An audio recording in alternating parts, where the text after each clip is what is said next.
This video contains spoilers for Undertale and Deltarune. If you haven't played Deltarune yet, it's free on Steam. I'd hate to spoil it for you. Okay, into the video. Undertale is one of the most popular games recently made, and I think that success can be attributed to the game's endings. How the player handles each encounter had an effect on the ending. There was literally an ending where the annoying dog became the ruler of the underground, but not one where Temmie does, like, come on. So you can imagine everyone's collective surprise when Toby Fox's next big project, Deltarune, was planned to have only one ending. Okay, what? When Chapter 1 was released, the idea was repeated over and over that your choices don't matter. No matter what you did, the ending was the same. In Undertale, different endings could be achieved by choosing to kill or spare each enemy, but in Deltarune, if you beat up enemies enough, they'll just run away, so you can never truly kill anyone. Then Chapter 2 came out, and added a new party member. About halfway through the game, Susie and Rousey leaves our party, and we meet Noelle. Normally, she has a whole character arc about becoming more confident and setting up the queen, but she also has this neat little spell called Ice Shock. This spell deals ice damage to enemies, and if it deals the final blow, it completely freezes them solid before they can run away, killing them. So instead of committing mass murder yourself, you can manipulate and force an innocent girl to do it for you. This route is known among the community as the Weird Route or Snowgarve route, but this is interesting because only 2 of the planned 7 chapters are out right now, and there's already a different route, and while the ending stays the same, there is a different final boss before that ending. So then we can move on to the question, how many routes? So here's what I think will happen. There in fact will only be one ending. Final fountain is sealed and everyone lives happily ever after. But there will be a lot of different routes which will change what happens before that. Fun fact, the game actually tracks how many enemies you defeat by fighting, sparing, pacifying, freezing, or killing them. So this could mean that there will be a different route for each of these, but some of these are very similar, so I'm gonna lump some together. And that being said, there are 4 routes I'm gonna be talking about for the rest of this video because they make the most sense to exist. Firstly, the mercy or pacifist route gotten by sparing or pacifying enemies, since both of these are peaceful ways to end fights. Then the violence route is attacking enemies until they run away. Now the next ones are tricky. The only way to deal fatal damage to enemies is Noelle's Snowgarve spell, but I do think we will be able to do it on our own in the future, so I'm gonna separate those 2 routes and call them the Snowgarve route and the fatal route for now. So now that we have our 4 routes, we can finally talk about the final bosses. Okay, so to illustrate this fight, I can't draw out the entire thing, so I'm gonna be using an edited version of this guy's concept of the fight that I found on Reddit. He's done some really cool stuff, check him out, I linked him in the description, okay?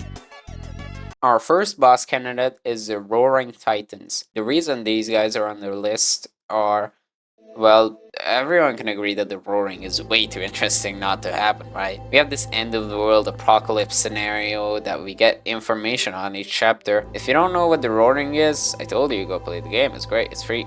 Anyway, the prophecy says that if there are too many dark fountains, the roaring will happen, and it will turn all darkness to stone, leave the lightners to fight the titans alone. And the world will just explode or something. So altogether, it's suspicious that we get this much detail on an event that we supposedly don't have to worry about because the fun gangs got it under control. There's no way. That being said, the roaring seems like such an important event that it's going to happen no matter which route we choose. Hear me out.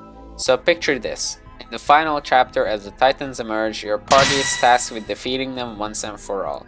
Now this fight would only have one way of winning, and that would be determined by the route you're doing. Also, if Toby figures out a way to have more than 3 party members in battle, you would have Susie, Rousey, and Noelle in your party. If not, you could just choose between Noelle or Rousey somehow, I guess. The point is, the fight would only be winnable if you do what you did the whole time. For example, in a pacifist playthrough, you would have to tire you out and pacify the titans, and in the violence route, you would just beat up the titans until they retreat and just like dissolve into the darkness. But the real interesting thing would be the fatal and Snowgarve route.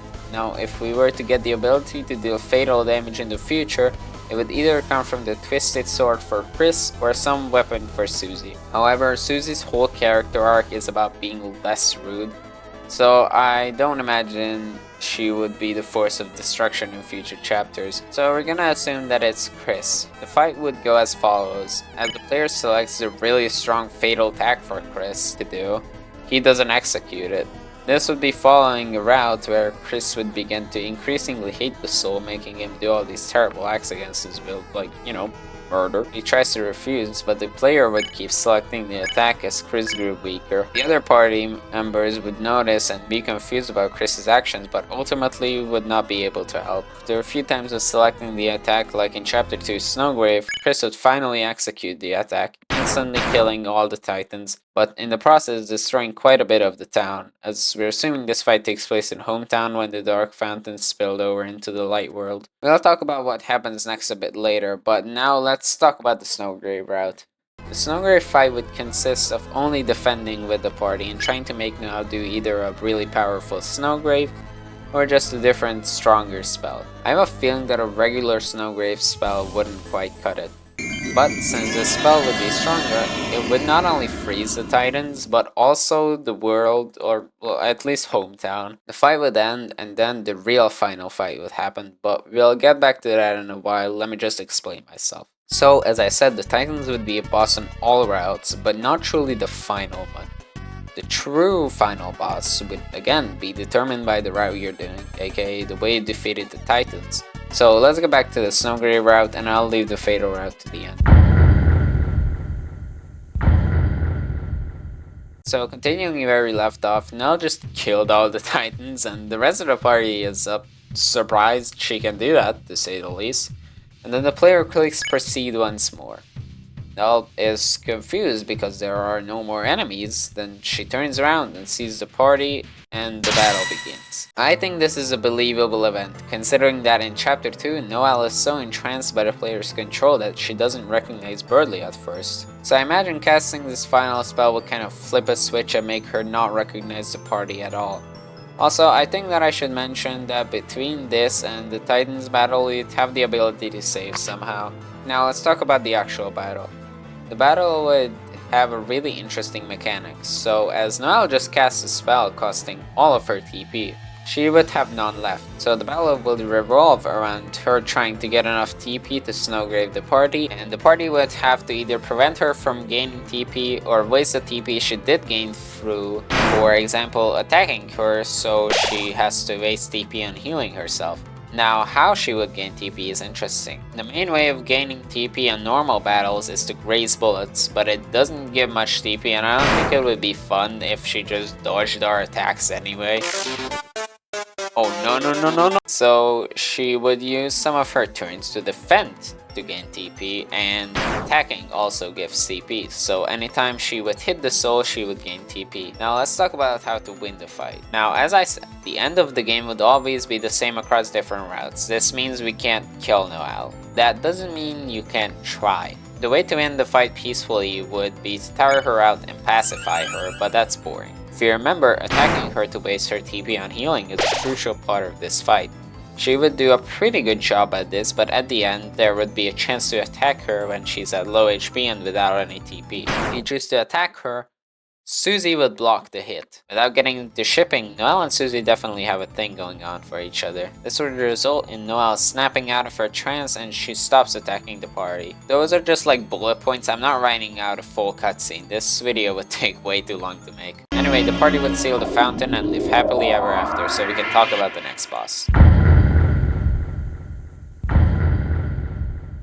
Alright, that was intense. Let's talk about the Violence and Mercy route for a bit. The boss of both of these routes will be the Knight. It's pretty self-explanatory why the Knight, the one who's opening all these dark fountains, aside from Chris, would be the final boss of the story. Also, for the purposes of this video, we're gonna be assuming that the Knight is an entirely new character, not one that we already know. Now onto the actual battle, and I thought of something fun for the knight's attacks. It would be similar to the chapter 2 all-stars in a party dojo in Castle Town but with all the chapters. It would make sense that the knight who is opening up the fountains would use the enemies from those dark worlds. Actually, maybe some alternative versions of them similar to the Lost Souls and Asriel's fight. Now for the mechanics of this fight, it would be similar to the Titans fight, in the way that if you are in the pacifist route, you'd have to act and spare him, and on the violence route, you just have to beat him up. The catch is that when he summoned the enemies from all the chapters, he just stand behind them and summon new ones when the enemies are defeated. Either through violence or sparing, it doesn't matter because they're not real. After the party defeated all the enemies, the knight would have nothing to hide behind, so the real battle would begin. This is where you either beat him up or spare him depending on the route you're doing. And after the fight, depending on your route, he'd tell you everything you need to know about the plot and why he was doing what he was doing, yada yada. Either after Susie threatening him or Rousey just asking nicely for it. And then you'd seal the fountain. Alright, enough stalling, let's get into the fatal route. So let's recap. As Chris slashes the Titans and the entire battle arena, they disintegrate and there's a giant crack on the ground left. And Chris falls down on the ground, hurt. As the other party members begin to ask Chris what had just happened, the single piece of land Chris landed on suddenly flies up, leaving the party members behind. As the island floats above the ground, Chris tears out the soul and just throws it onto the ground. And for the first time, Chris would begin to speak. He asks the soul why it made him do what he did, but when he doesn't get an answer, he attempts to slash the soul. But he is interrupted by Gaster, or whoever that was at the beginning of the game. After some dialogue that I don't feel like writing, he states that if Chris wants to fight the player so badly, the player can take control over the vessel they created at the beginning of Chapter 1 to make it a fair fight. And so the battle begins, the most epic battle of them all. This fight could only be progressed by attacking Chris, and when you attack him enough, he'll get down to 1 HP. Then, either by some wacky spell or just another floating rock, Susie and Rousey arrives just in time to heal Chris up to full HP again. Then, after some short dialogue between the party, phase 2 would begin. This time you'd have to attack all 3 of them to win, but when they get to low HP, they'd spend every turn just defending themselves, negating all damage. This means you can't kill them, but they also won't attack. Rousey would occasionally heal them though. When they all get damaged enough, the fight would end, but you won't win. Instead, they will launch an all-out attack on the actual vessel instead of the soul, destroying it in 1 turn, leaving the soul just out in the open. At the end of the battle, Susie and Rousey will attempt to give Chris his soul back, but Chris will explain that it's not his soul, as it is established that the soul is the player's soul and is just taking control of Chris against their will. But they still need the soul to seal the fountain, as Rousey explains. Then Susie has an idea. She just picks up the soul and throws it at the fountain. And the fountain is sealed and everything goes back to normal. At the end, there would be a cutscene where the party discusses what they want to do with the soul. What they end up doing with the soul is a bit tricky. Now, a couple of things could plausibly happen to the soul. In this context, with this being the end of a fatal route, I'd imagine the most sensible thing would be if Chris would slash the soul to free himself from its control forever. Either that, or because the soul respawns, Rousey could build a comically large bird cage in Castle Town to put the soul forever in, if that happens in the fatal route. You see, I put these bosses into separate routes for narrative purposes, but the thing is, with only 2 chapters out, it's really hard to speculate about the future of Deltarune. I think that all of these bosses have a fair chance to be in the actual game, but we have no way of predicting how they will be implemented. For example, the vessel fight could happen in a pacifist route. Chris would still understandably want to get control back over his body. After the fight, the party could realize that even if it isn't Chris's soul, he was still trying to get the best standing possible by not killing anyone. So after a pacifist vessel fight, instead of locking the soul away, they could attempt to reconstruct the vessel to put the soul in and welcome it as a member of the party.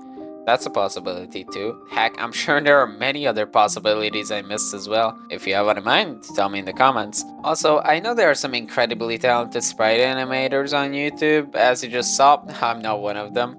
But if any of those people are watching, feel free to animate any of these fights or cutscenes if you want.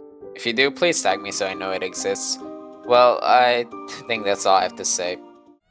But did I just write 8 pages worth of Deltarune fanfiction?